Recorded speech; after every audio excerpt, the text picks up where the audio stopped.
Ah, como são os tempos que não voltam mais, e como as histórias dos grandes são esculpidas na pedra do horizonte. Ouvi, vós que escutais a narração de um velho sábio, contos de antigos heróis cujos pequenos e grandes feitos construíram o alicerce de nossa história. Aquele que chamam de Francisco, em outros tempos conhecido como Giovanni di Pietro di Bernardone, foi um destes que, ao fugir da riqueza de sua casa, encontrou a pobreza do mundo e nela, justamente, a riqueza do espírito. Era ele um jovem como poucos, nascido em berço esplêndido na cidade de Assis, lá pelos anos do Senhor de 1180 e não sei quantos. Dedicava-se à frivolidade dos nascidos na abastança, mas seu coração ansiava por mais que ouro e glória efêmera. Conta-se que numa bela manhã, enquanto meditava sob a abóbada celeste, ouviu o chamado mais sagrado de todos: reconstrói minha igreja em ruínas.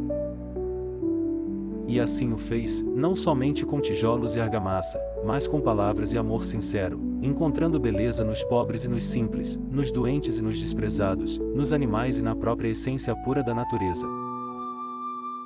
Assim era conhecido Francisco, o louco que não tinha desejo de poder, mas possuía o maior dos tesouros, a humildade. Dizem os anais que, em pouco tempo, sua fama se espalhou, e muitos jovens como ele, insatisfeitos com a oferta do mundo, alinharam-se sob sua bandeira de amor e renúncia. Não tardou para que a notícia dos seus feitos chegasse aos ouvidos do papado. E com o aval de Roma, Francisco formou uma ordem que acolhia a cada dia mais membros, fomentando um modo de vida que parecia por muitos inviável no auge do século XIII. No entanto, os tempos começaram a mudar e a simplicidade de Francisco foi recebida por uma tormenta de vozes que desejavam mais regras e menos espírito. Eram tempos perplexos, onde a novidade e o conservadorismo dançavam em turbulenta manifestação. Veio então o famoso encontro em Assis, onde 5.000 frades se aglomeraram.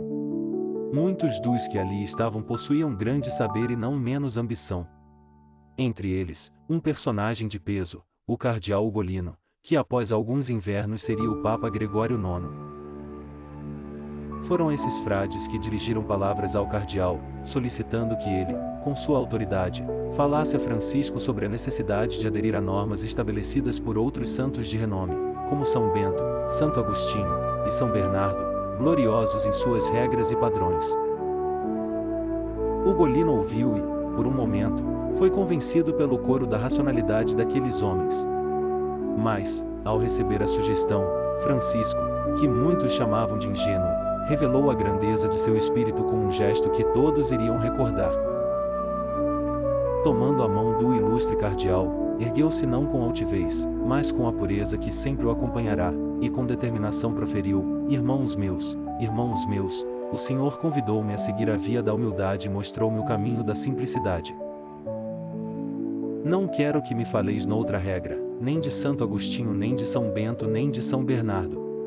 O Senhor me disse que queria fazer de mim um novo louco no mundo e não queria conduzir-nos por outro caminho senão por esta sabedoria. Eis que o silêncio caiu sobre aqueles milenaristas, sobre os cultos frades e o nobre cardeal. Francisco, o louco, o tolo, o sábio, revelou que a maior de todas as regras é o amor e a humildade que o Senhor lhe ensinara.